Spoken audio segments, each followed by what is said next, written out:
एक तरफ रूस का खास प्लेन ईरान पहुंच गया है, दूसरी तरफ अमेरिकी सैनिकों पर भीषण हमला हो गया है। ईरान के हमलों से भागे कुछ अमेरिकन ट्रूप्स ने यह बताया है कि उनके सीनियर कमांडर ने ईरान के हमलों को कम आंक लिया था, जिस वजह से उनकी सुरक्षा में कमी आई और कईयों को अपनी जान गंवानी पड़ी। क्या हुआ है आपको बताते हैं। सबसे पहले बड़ी खबर देखिए, क्योंकि जंग के बीच रशिया का खास विमान ईरान पहुंच गया है और जो कि बहुत बड़ी खबर है। रूस का एक बहुत ही खास सैन्य विमान Tu-21 4PU ईरान की राजधानी यानी कि तेहरान पहुंच गया है, ऐसा दावा किया जा रहा है। Tu-21 4PU को रूस का एयरबोर्न कमांड पोस्ट या फिर डूम्सडे प्लेन भी कहा जाता है, क्योंकि ये भीषण जंग या फिर परमाणु जंग जैसे हालात में इस्तेमाल करने के लिए तैयार किया गया है। इस विमान में ऐसी सुरक्षित और एन्क्रिप्टेड संचार प्रणाली लगी हुई है जिसके जरिए राष्ट्रपति और बाकी के शीर्ष सैन्य अधिकारी हवा में रहते हुए भी सेना को निर्देश दे सकते हैं। और इस विमान की अधिकतम रफ्तार करीब 850 किलोमीटर प्रति घंटा है और ये बिना रुके लगभग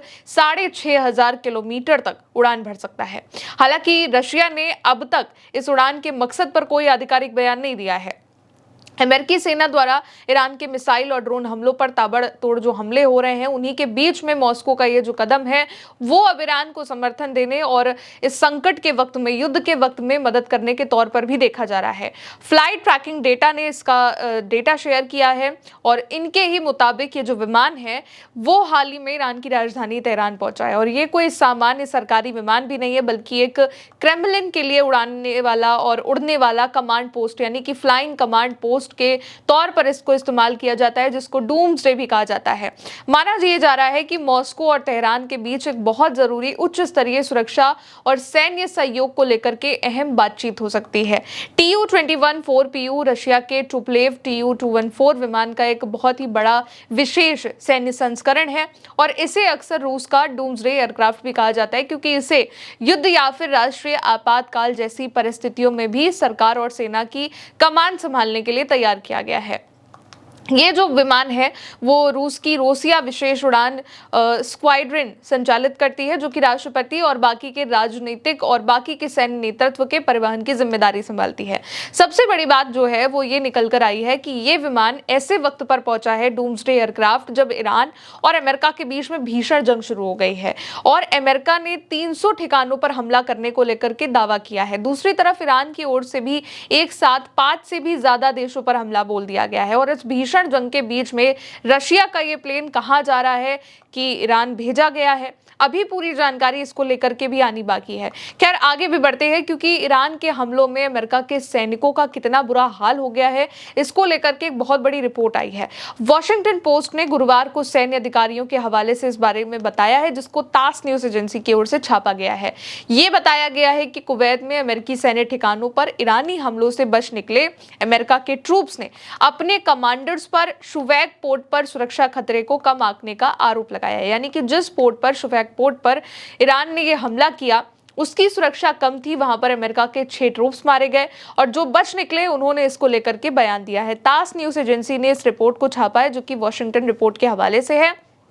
यहाँ ये बताया गया कि वॉशिंगटन पोस्ट ने गुरुवार को सैन्य अधिकारियों के हवाले से इस बारे में बताया, जानकारी दी, इंफॉर्मेशन दी कि अमेरिका के सीनियर अधिकारियों ने उन खुफिया चेतावनियों को नजरअंदाज कर दिया, इग्नोर कर दिया कि शुफैक ईरानी हमलों के टारगेट लिस्ट में से एक था और वहां पर सुरक्षा व्यवस्था नहीं होने की वजह से और सुरक्षा व्यवस्था ना होने के आकलन के बावजूद अमेरिका के कमांडर्स ने वहां पर अपने सैनिकों को तैनात करने का फैसला किया, जिसकी वजह से कुछ सैनिकों ने सुरक्षा खामियों का पता चलने पर रक्षा व्यवस्था को बेहतर बनाने का काम करा, लेकिन संसाधनों की जब कमी आई तो उसको भी बंद कर दिया गया। आसान भाषा में इसका मतलब यह हुआ कि अमेरिका के कमांडरों ने ईरान के हमले की खुफिया जो चेतावनी थी, वार्निंग थी, उसको नजरअंदाज कर दिया, क्योंकि लगातार ये इंफॉर्मेशन उन्हें मिल रही थी कि शुफैक पोर्ट जो है, शुफैक बंदरगाह, ये ईरान के हमले का एक बड़ा टारगेट होगा और यहाँ पर सुरक्षा बहुत कमजोर थी। फिर भी सैनिकों को कमांडर्स ने वहां पर तैनात रख दिया। हवाई हमलों की चेतावनी मिलने के बावजूद कमांडरों ने सैनिकों पर दबाव डाला कि वो आश्रय स्थल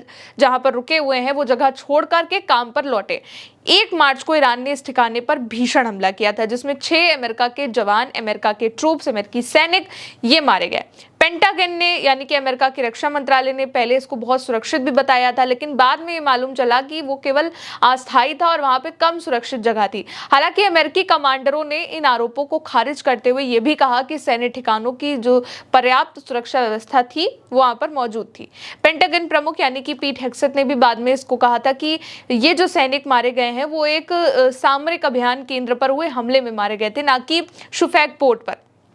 उन्होंने शुरू में इसे एक बहुत ही सुरक्षित और कमान चौकी भी बताया था, लेकिन बाद में पता चला कि यहाँ पर बहुत सारी अव्यवस्थाएं थी और ये भी कहा कि ईरान ने एक शक्तिशाली हथियार का इस्तेमाल किया था। हालांकि सीबीएस न्यूज के सूत्रों ने भी यही बताया था कि कमान चौकी भी एक अस्थायी ढांचा थी, एक छप्पर जैसी चीजें थी वहां पर, और वहां पर भी सुरक्षा कम थी। और अब फिर से एक रिपोर्ट में इसी बात का खुलासा हुआ है कि अमेरिका के सैनिक इस बात को कह रहे हैं कि कमांडरों की लापरवाही और गलत फैसलों की वजह से, गलत इंफॉर्मेशन की वजह से हमलों में उनकी जानें गई और बड़ा नुकसान हुआ। अमेरिका इस बात को कम करके बता रहा है, लेकिन जो यहाँ पर वॉशिंगटन जर्नल ने जो पोस्ट है, जो उन्होंने बताया कि अमेरिका के जो ट्रूप्स, अमेरिका के सैनिक जिस हमले में बचे हैं, उन्होंने अपने वरिष्ठ अधिकारियों पर और कमांडर्स पर यह आरोप लगाया। उन्होंने ये कहा कि शुफैक पोर्ट पर ईरान हमला कर सकता था, इसको लेकर के लगातार चेतावनी मिल रही थी और शुफैक पोर्ट पर सुरक्षा की व्यवस्था भी कम थी। यहाँ पर अमेरिका के अधिकारियों ने ये गलती करी कि उन्होंने जो वार्निंग मिल रही थी कि ईरान की टारगेट लिस्ट में, हिट लिस्ट में शुफैक पोर्ट भी होगा, इस बात को उन्होंने नजरअंदाज किया और अपने ट्रूप्स को जो थे वहां पर तैनात किया कि आप आश्रय स्थल छोड़कर वहां पर काम करते रहिए। ये 1 मार्च की बात है, लेकिन इसके बाद जब ईरान ने भीषण हमला किया तो 6 सैनिक मारे भी गए और बाकी के जो बचे, उन्होंने बताया कि हम लोगों को जब लग रहा था कि यहाँ पर हमला हो सकता है तो हमने यहाँ पर कुछ चीज़ों को संभालने की कोशिश करी, सुरक्षा व्यवस्था बनाने की कोशिश करी, लेकिन हमारे पास उतनी चीज़ें नहीं थी, हमारे पास उतने संसाधन नहीं थे कि हम वहाँ पर बच सके। तो ये एक आरोप यहाँ पर लग रहा है कि कैसे अमेरिका के ट्रूप्स को, अमेरिका के सैनिकों को ईरान के हमलों के बाद कैसी मार झेलनी पड़ी, कैसे भागना पड़ा। दूसरी तरफ बड़ी खबर ये भी है दोस्तों कि रशिया का डूम्सडे प्लेन वो ईरान पहुंच गया है, ऐसे वक्त पर पहुंच गया है, फ्लाइट रडार ने इसका डेटा शेयर किया है, ऐसे वक्त पर पहुंच गया है जब ईरान और अमेरिका दोनों ही एक दूसरे पर भीषण हमले कर रहे हैं। कोई 300 स्ट्राइक कर रहा है, कोई 100 से ज्यादा मिसाइलों की वेव दाग रहा है और इसी बीच रशिया का ये खास डूम्सडे प्लेन जो है वो पहुंचा हुआ है। और ये अक्सर तभी वहां पर पहुंचता है, अक्सर उन्हीं जगहों पर जब कोई परमाणु हमले जैसी स्थिति बन जाती है, जब कोई भीषण जंग जैसी स्थिति बन जाती है, क्योंकि इसका इस्तेमाल तब किया जाता है क्योंकि हवा से ही यहाँ पर जो राष्ट्रपति हैं, जो सीनियर लीडर्स हैं, सैन्य लीडर्स, वो हवा से ही आदेश दे सकते हैं, ऐसा कहा जाता है। और उसी के बीच में ईरान का ये खास जो है, जो तेहरान ईरान की राजधानी है, वहां पर रशिया का ये जो खास डूम्सडे एयरक्राफ्ट है वो पहुंच गया है। रशिया की ओर से अभी तक इसको लेकर के इन्फॉर्मेशन नहीं आई है कि क्या ये वाकई पहुंचा है, क्यों पहुंचा है, किस लिए पहुंचा है, और ना ही ईरान की ओर से कि क्या उनकी रशिया से कोई बातचीत चल रही है या फिर जंग की इस लड़ाई में, ईरान और अमेरिका की लड़ाई में रशिया भी अब जुट चुका है और रशिया भी इसमें खुल करके समर्थन देने वाला है। फिलहाल जो भी अपडेट होंगे आगे के आप तक पहुंचाते रहेंगे। आप देखते रहिए उल्टा चश्मा यूसी। मेरा नाम है गौरी वर्मा। नमस्ते।